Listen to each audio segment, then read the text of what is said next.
ಒಟ್ಟಾರೆ ಈ ಸಿನಿಮಾ ಎಷ್ಟು ಎಕ್ಸ್ಪೀರಿಯನ್ಸ್, ಲೈಕ್ ಈ ಎಕ್ಸ್ಪೀರಿಯನ್ಸ್ ಎಷ್ಟು ಎಂಜಾಯ್ ಮಾಡಿದ್ರಿ? ತುಂಬಾ ಎಂಜಾಯ್ ಮಾಡಿದೆ. ನನಗೆ ಈ ಸಿನಿಮಾ ಶೂಟಿಂಗ್ ಎಕ್ಸ್ಪೀರಿಯನ್ಸ್ ಒಂಥರ ನಮ್ಮೂರಿಗೆ ಬೇಸಿಗೆ ರಜಕ್ಕೆ ಹೋಗ್ತಿದ್ದೆ ಯಾವಾಗಲೂ 2 ತಿಂಗಳಿಗೆ. ಈ ಒಂಥರ ಬೇಸಿಗೆ ರಜದಲ್ಲಿ ನಾನು ಊರಿಗೆ ಹೋಗಿ ನಮ್ಮ ರಿಲೇಟಿವ್ಸ್ ಜೊತೆ ಎಂಜಾಯ್ ಮಾಡ್ಕೊಂಡು ಮಜಾ ಮಾಡ್ಕೊಂಡು ಬಂದೆ ಅನ್ನೋ ಥರನೇ ಇತ್ತು. ಬಿಕಾಸ್ ನಾವು ಶೂಟ್ ಮಾಡೋ ಲೊಕೇಶನ್ ಸೆಟ್ಗಳಲ್ಲಾಗಿರಲಿ ಅಂದರೆ ಆ್ಯಕ್ಚುಲ್ ಮನೆಗಳವು. ಆ್ಯಂಡ್ ಆ ಮನೆಯವ್ರು ಹೆಂಗಿತ್ತು ಅಂತಂದರೆ ಸ್ಟಾರ್ಟಿಂಗಲ್ಲಿ ಹಾಯ್ ಹೇಗಿದ್ದೀರಾ ಅನ್ನೋ ಥರ ಒಂದು 5-6 ದಿನಗಳಲ್ಲಿ ನಮ್ಮ ಮಧ್ಯ ಬಾಂಡಿಂಗ್ ಹೆಂಗಾಯ್ತು ಅಂತಂದರೆ ಜೊತೆ ಕೂತ್ಕೊಂಡು ಊಟ ಮಾಡೋದಾಗಿರಲಿ, ನಮ್ಮ ಪರ್ಸನಲ್ ಲೈಫ್ ಬಗ್ಗೆ ನಾವು ಶೇರ್ ಮಾಡ್ಕೊಳ್ಳೋದಾಗಿರಲಿ, ಅಥವಾ ಅವ್ರ ಜೊತೆ ನಾವು ರ್ಯಾಪೋ ಬಿಲ್ಡ್ ಮಾಡೋದಾಗಿರಲಿ. ಶೂಟ್ ಮುಗಿಸಿ ನಾವು ಹೋಗ್ಬೇಕಂದ್ರೆ ಅವ್ರಿಗೆ ನಮ್ಮನ್ನ ಕಳ್ಸ್ಕೊಡೋದಕ್ಕೆ ಇಷ್ಟ ಇಲ್ಲ.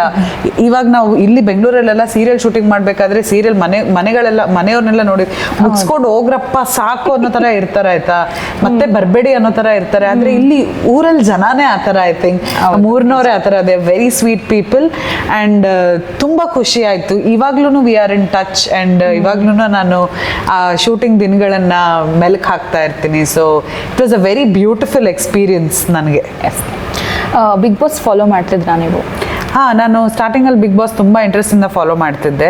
ಮೇ ಬಿ ಆಫ್ಟರ್ 50-60 ಡೇಸ್ ನನಗೆ ಸ್ವಲ್ಪ ಜಗಳ ಜಾಸ್ತಿ ಆಯಿತು ಅಂತ ನಂಗೆ ಇಂಟ್ರೆಸ್ಟ್ ಕಮ್ಮಿ ಆಯಿತು. ನನ್ನ ಕೆಲಸನೂ ಜಾಸ್ತಿ ಇತ್ತು. So I couldn't pay much attention. Okay, ನಿಮ್ಮ ಪ್ರಕಾರ ಯಾರು ವಿನ್ನರ್ ಆಗಬೇಕಾಗಿತ್ತು? ಸಂಗೀತ ವಿನ್ ಆಗಬೇಕಾಗಿತ್ತು. ಅದಕ್ಕೆ ನನ್ನ ಸ್ವಾರ್ಥ ಇದೆ, ಒಂದು ಹೆಣ್ಮಗಳು ವಿನ್ ಆಗಬೇಕು ಅನ್ನೋ ಸ್ವಾರ್ಥ ಅಷ್ಟೇ. ಓಕೆ, ಕಾರ್ತಿಕ್ ಗೆದ್ದಿದ್ದು ಖುಷಿ ಇದೆಯಾ? ಕಾರ್ತಿಕ್ ಗೆದ್ದಿದ್ರ ಬಗ್ಗೆ ಖುಷಿ ಇದೆ, ಬಟ್ ಸಂಗೀತ ಗೆದ್ದಿದ್ರೆ ಇನ್ನೂ ಜಾಸ್ತಿ ಖುಷಿ ಆಗ್ತಿತ್ತು. ಓಕೆ.